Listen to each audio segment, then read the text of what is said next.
क्या बोला मैं? जेपी कंपटीशन क्लासेस में आप सभी का स्वागत है। आज आप SSC GD, SSC, UPSC, UPPSC के लिए रीजनिंग का सॉल्यूशंस निकालेंगे। अच्छे अच्छे प्रश्न छाट के आपके सामने रखे गए हैं।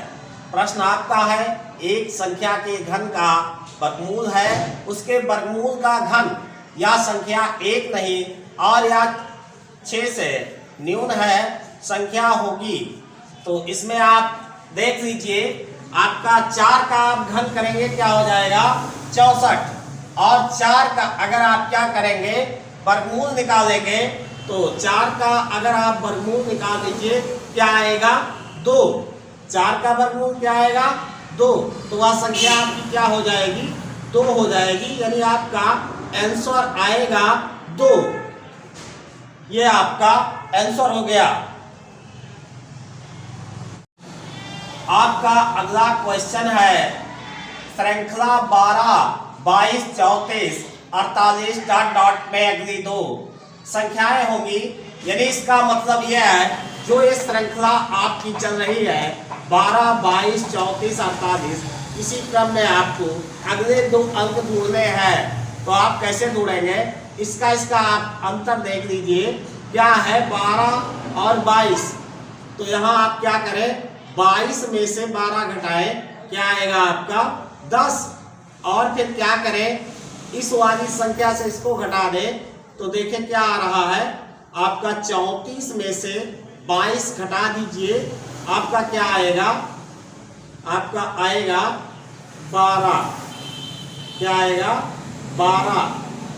इस तरीके से आप देख रहे हैं, इनमें प्लस हुआ है कितने का 10 का, दूसरे वाले में प्लस हुआ है 12 का, और तीसरे वाले में 14 का। तो आगे आप देख लीजिए कितना प्लस होगा। इस बार 16 का प्लस करके अब अगली संख्या लेंगे, यानी 48 प्लस आपका हो जाएगा 16। 48 में 16 जोड़ेंगे कितना आएगा 64। अब अगली संख्या प्राप्त करने के लिए हम 2 और बढ़ा के देते हैं इसमें से, तो आपका 64 प्लस आप इस बार कितना जोड़ेंगे 18। तो ये कितना हो जाएगा आपका 18 जोड़ेंगे 64 में तो ये आएगा 82। तो इस तरीके से आपका आंसर बन जाएगा। जो 2 संख्याएं आपको लेना है उनमें से आपके आंसर बनेंगे 64 और 82। अब आप 64 और 82 ढूंढिए किन में है, 64 और 82 यानी सी में है, तो आपका आंसर हो जाएगा सी। आंसर आपका क्या हो जाएगा सी, यानी उत्तर आपका बना है सी 64, 82।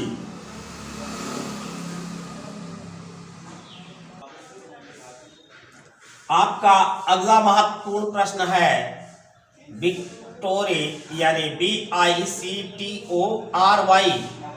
को YLFWRORUB से संकेतित किया जाए तो फेलियर संकेतित होगा। ये आपका कोडिंग डिकोडिंग का क्वेश्चन है, बहुत ही महत्वपूर्ण, सब इम्पोर्टेंट, बहुत ही इम्पोर्टेंट प्रश्न है। कई बार कई कंपटीशन परीक्षाओं में ये पूछा गया है। आप इसे हल करें, इसका सलूशन निकालें। इसका जो सलूशन होगा आप इसे लिखें ऐसे, VICTORY।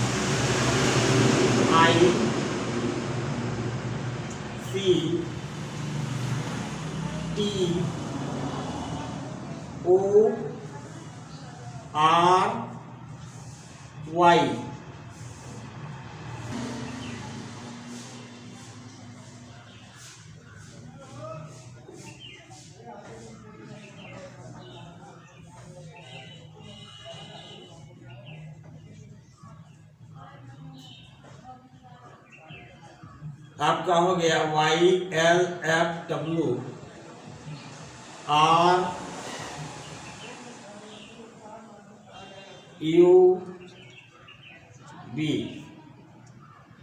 अब आप इनको ध्यान से देखें वर्णमाला क्रम में। जैसे हम आगे से गिने, ए को पहला स्थान देते हैं 1, बी को 2, इस तरीके से आप देखेंगे कि यहाँ बी है, यहाँ आई है, सी है, टी है, ओ है, आर है, वाई है। अगर हम इसमें इसको देखें तो बी के बाद आप एक्स, यू, बी के बाद क्या आएगा आपका डब्ल्यू एक्स, यानी तीसरा अक्षर बन रहा है, तो आपका क्या हो जाएगा +3। यहाँ पे आप आई है, आई का बाद आपका जे के यानी तीसरा अक्षर बन रहा है, तो इस तरीके से आपका तीसरा हो गया सी के बाद क्या है, इसमें भी तीसरा अक्षर यानी डी ई एफ तीसरा अक्षर है आपका, और टी यहाँ भी आपका तीसरा अक्षर है, ओ के बाद पी क्यू आर यानी तीसरा अक्षर है, आर के बाद यू यानी तीसरा अक्षर है, और वाई के बाद बी, क्योंकि वाई के बाद जेड, ए और बी तीसरा अक्षर है आपका। इस तरीके से ये बना है आपका तीसरा अक्षर, यानी बी में आप +3 करें, आपका तीसरा अक्षर हो जाएगा। इस तरीके से आप निकाल लीजिए क्या लिखा है, फेलियर FAILURE,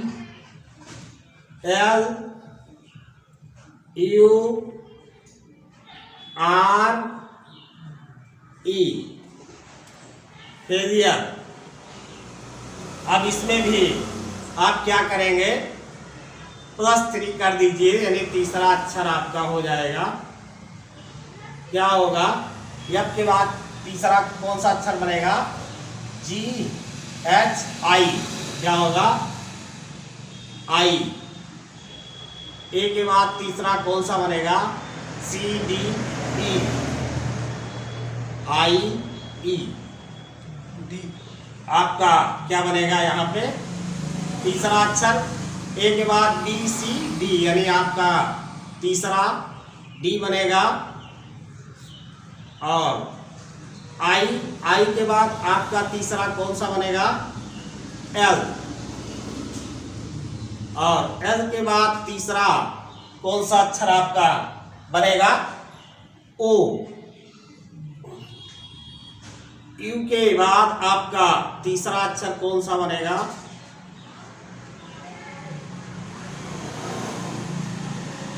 आपका तीसरा अक्षर हो जाएगा X, क्या बनेगा X, R के बाद तीसरा U बनेगा, और E के बाद तीसरा आपका क्या बनेगा, E के बाद H बनेगा आपका।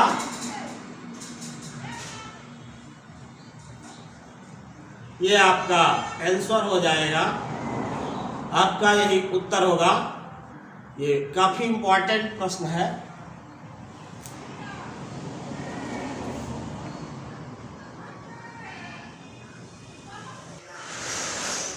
रीजनिंग का आपका ये प्रश्न बड़ा ही रुचिकर है। आप देखें 10 तथा 50 के मध्य की एक ऋण संख्या x है, उसके अंकों में उलटफेर के उपरांत भी प्रभावहीन रहती है, उस संख्या का वर्ग होगा। यहाँ आपसे उस संख्या का वर्ग पूछा है, तो पहले हम लोग यहाँ क्या करेंगे, वो संख्या पता करेंगे।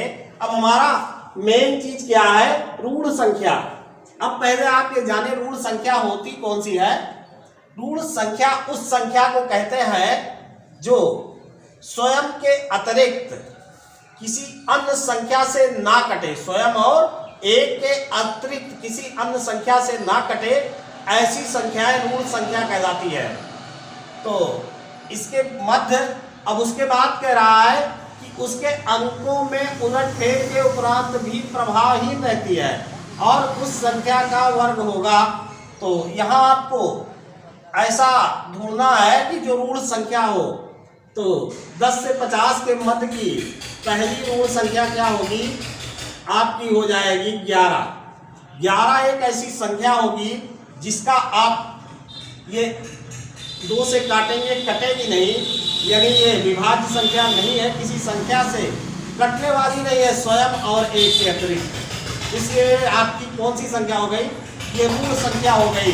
तो आपकी जो ऋण संख्या है वो हो जाएगी 11।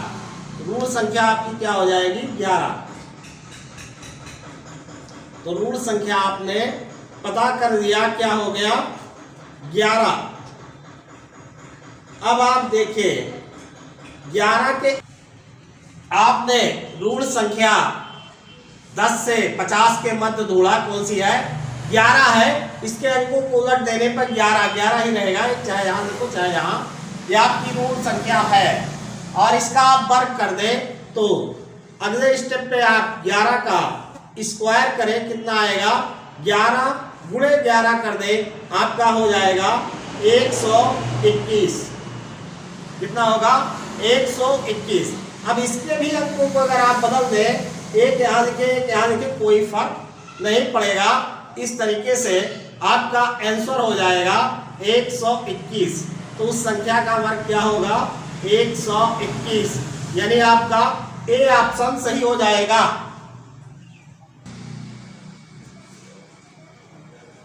आपका अगला प्रश्न है पेस्टर, यानी PESTER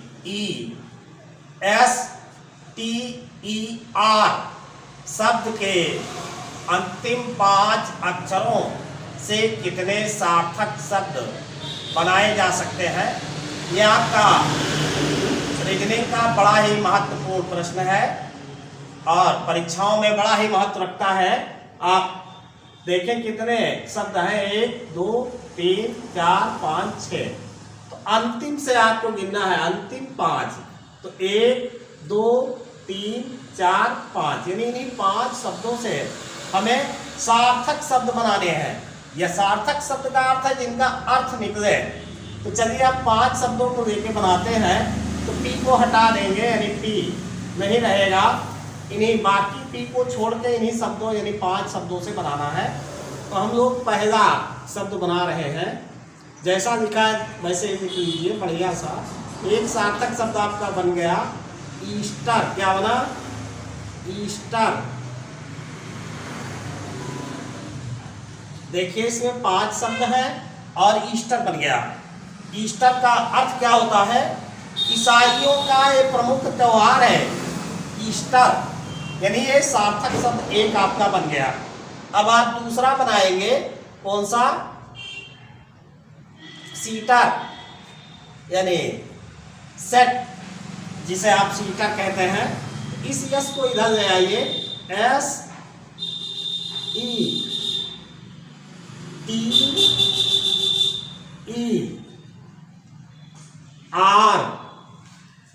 तो इस सीटर का आपको यानी सेट जिसे आप कह सकते हैं, तो इसमें आपका ये सार्थक शब्द हो गया।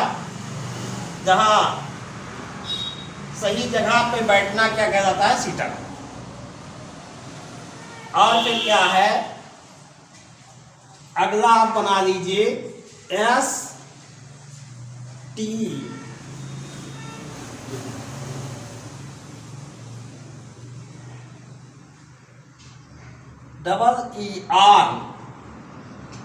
एक ही ये वाला, एक ही ये वाला, आर। क्या हो गया, स्टेट। तो स्टेट मीन्स क्या होता है, जो जब वो चलाता है वो स्टेट कहलाता है। अगला बना लीजिए, कोई और शब्द बनता है। तो इस बार हम लोग क्या करेंगे, केवल 3 शब्द देंगे इनमें से सेट, क्योंकि 5 अधिकतम लेने हैं, आप कम भी दे सकते हैं। तो सेट क्या है, ये जो है समुच्चय है, यानी वस्तुओं के समूह को हम लोग सेट कह देते हैं। गणितीय भाषा में इसे समुच्चय कहते हैं। तो कितने शब्द बने, 1 2 3 4, यानी आपका ऑप्शन क्या होगा, 4। उत्तर आपका जो हो जाएगा वो होगा 4। कितना होगा, 4। तो ये आपका डी वाला ऑप्शन सही है 4।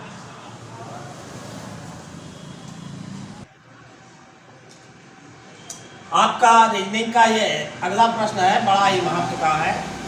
इस तरीके के अगर संख्याओं से संबंधित चाहे रीजनिंग में क्वेश्चन आ जाए चाहे मैथ में, अगर इसे हम परंपरागत विधि से हल करें तो बहुत सारा समय लगेगा।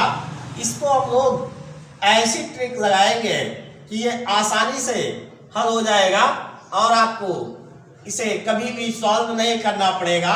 आप इसकी शर्तों के अनुरूप देखें क्या लिखा है। यदि दो संख्याओं का योग 9 है, योग उसके व्युत्क्रमों का योग 1/2 है, तो वह संख्या होगी।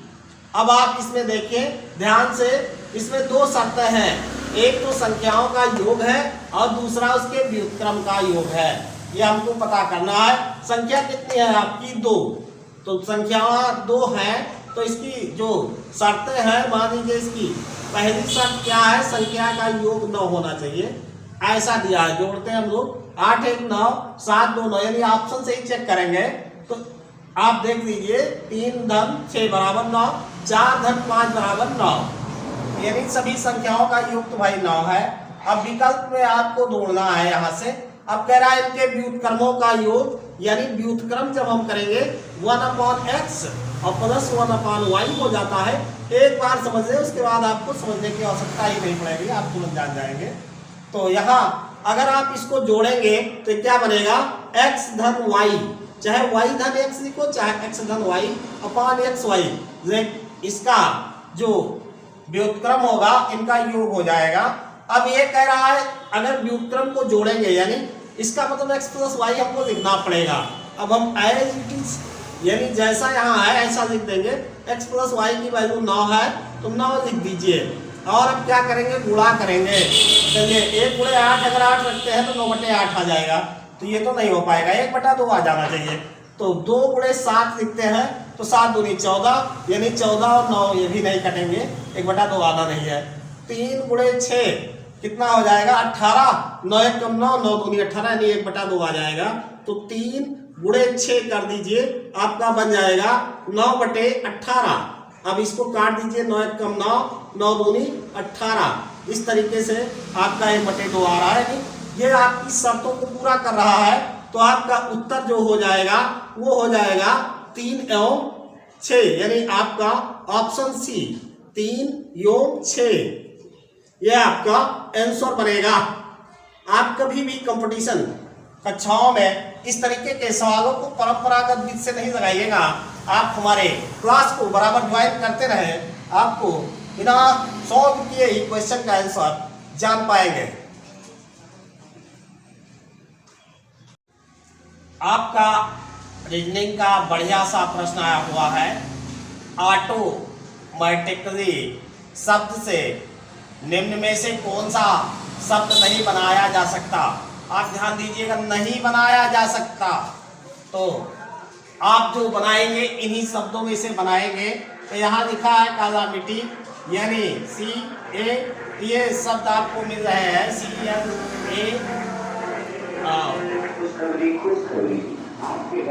CLAMITY, ये शब्द आपका बन सकता है। यहाँ आपका लिखा है LACUNA, और इसमें आप ढूंढेंगे कहीं यन नहीं है, तो यानी आपका ये शब्द नहीं बन सकता। अब आप फिर अगला देख लीजिए, माल्टा, यानी MALTA, ये तो बन जाएगा। अगला आपका है TOMATO, लेकिन यहाँ एक ही O है, इसलिए ये भी नहीं बनेगा। आपका ऑप्शन जहाँ 2 और 4 होगा, यानी C, आपका यही आंसर हो जाएगा C, 2 और 4, ये आपका नहीं बन सकता है।